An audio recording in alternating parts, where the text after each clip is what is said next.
औज़ुबिल्लाहिमिनश्शैतानिर्रजीम बिस्मिल्लाहिर्रहमानिर्रहीम अस्सलाम वालेकुम। Learning with NMS official YouTube channel ते तव्हांखे भलीकार चऊं था। अॼु असांजो टॉपिक आहे सिंधी ग्रामर इल्मे सनफ़। इल्मे सनफ़ में अॼु पाण पढ़ंदासीं यादगिरियूं, मेमोराइज़, डायरी। डायरी लफ़्ज़ तव्हां ॿुधो बि आहे, इस्तेमालु बि कंदा हूंदव। यादगिरियूं, मेमोराइज़ इहो बि तव्हां लफ़्ज़ ॿुधो बि आहे, यादि बि कयो हूंदो। अच्छा, डायरी छाखे चइबो आहे? डायरी मतिलबु जेकी पंहिंजी पर्सनल शइ हूंदी आहे उनखे डायरी चइबो आहे। ऐं जेके वरी मतिलबु यादगिरियूं, जेके गुज़िरियल वक़्त जूं ॻाल्हियूं, मतिलबु का वाक़िया के शयूं, उन्हनि खे यादगिरियूं चइबो आहे। अॼु पाण हिन ॿिन्ही ते पढ़ंदासीं, हिन ॿिन्ही जे बारे में ई पढ़ंदासीं। डायरी डायरी लुग़वी माना मूजिबि डायरी हिकु अहिड़ी कापी, नोटबुक या चोपड़ी आहे जंहिंमें रोज़ बरोज़ कयल कमनि कारी जो लेखो रखियो वञे थो। डायरीअ लाइ सिंधीअ में रोज़नामचो मुनासिबु लफ़्ज़ आहे जेको डायरीअ जे मथियनि ख़ुसूसियत खे ज़ाहिर करे थो। डायरीअ में आम तौर ते ताज़नि आज़मूदनि ते लिखियो वेंदो आहे, या उहो बि मुमकिन आहे त कॾहिं कॾहिं घणो अॻु थियल वारदातुनि या मिलियल आज़मूदनि ते वरी नज़रसानी कई वञे। मतिलबु हिकिड़ो त जेको ताज़ो ज़िंदगीअ में मरहला थियनि उन्हनि जे बारे में लिखणु, ॿियो वरी जेके अहिड़ा वाक़िया गुज़िरियल वक़्त में थिया हुजनि ऐं उन्हनि जी तफ़सील मिली हुजे, वरी उन्हनि जे मथां कुझु लिखणु। लेकिन आत्मकथा में सॼी माज़ीअ ते निस्बती तौरु वधीक बलोगत ऐं गंभीरता जी गुंजाइश आहे। डायरीअ में इनफ़रादियत हूंदी आहे। डायरी लफ़्ज़ तव्हां पाण ई ॼाणो था त कहिड़े कम जे अचे थो। डायरी तव्हां पंहिंजी जेकी पर्सनल किताब, बुक या अहिड़ी शइ, उन में डायरी मतिलबु चई सघे थो।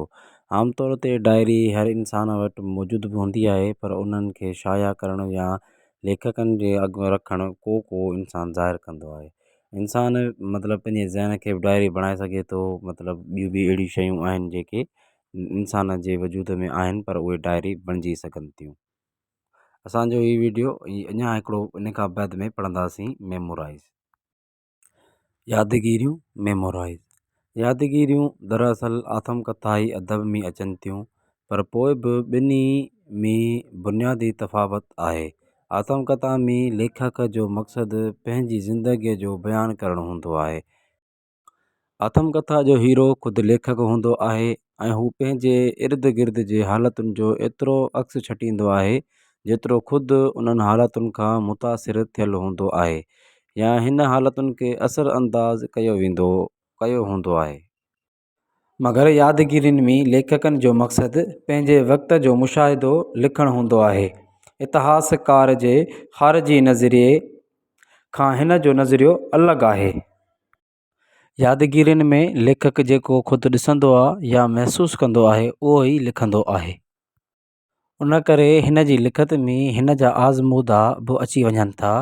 उन नुक़्ता नज़र खां इबारत में हू मज़मून निगारीअ जे वेझो हूंदो आहे। मतिलबु जेको मज़मून हूंदो आहे ऐं यादगिरियुनि में थोरो ई फ़र्क़ु हूंदो आहे। मतिलबु हुननि जे लिखत में मतिलबु मज़मून ऐं यादगिरियुनि जी लिखत में तक़रीबन वेझड़ाई हूंदी आहे। दर हक़ीक़त हू पंहिंजी भोगना सां पंहिंजे चौगिर्द जे जीवन जो सृजण थो करे। तारीख़ नवीस जीअं हू मुहज़ बयान या हक़ीक़तूं पेश कंदड़ न आहे। मतिलबु त हू हिकु तारीख़ लिखंदड़ या मुसनफ़ न आहे, बसि हू पंहिंजी मतिलबु पंहिंजूं यादगिरियूं बसि साणे थो या हू लिखे थो। यादगिरियुनि में लेखक जेकॾहिं पंहिंजे बारे में वधीक लिखे त हुन जी लिखणी आत्मकथा जे वेझो, ऐं जेकॾहिं ॿियनि शख़्सनि जे बारे में वधीक लिखे त सवाह निगारी जे वेझो थींदी। मतिलबु त ॿिन्ही शयुनि में को बि फ़र्क़ु न आहे। जेकॾहिं हू यादगिरियुनि में थोरो ई माण्हू लिखे थो त उहा यादगिरी थींदी, पर उहो यादगिरियूं थोरो वधीक लिखे थो त उहा वरी आत्मकथा में तब्दील थी वेंदी। पर वरी इहो ई साॻियो कमु ॿियनि शख़्सनि या ॿियनि वाक्यनि जे मथां लिखे थो त उन जो सिर्फ़ु मथासिरो लिखे त उहा मतिलबु थी वेंदी यादगिरियुनि में शुमार। पर जे उन्हनि खे तफ़सील सां लिखे त उहा सवाह निगारी या मज़मून निगारी जे वेझो थींदी। उमेद त असांजे ही ॿिनि जेके डायरी ऐं यादगिरियुनि जो लेक्चर तव्हांखे पसंदि आयो हूंदो। उमेद आहे त तव्हांखे हीउ वीडियो पसंदि आयो हूंदो।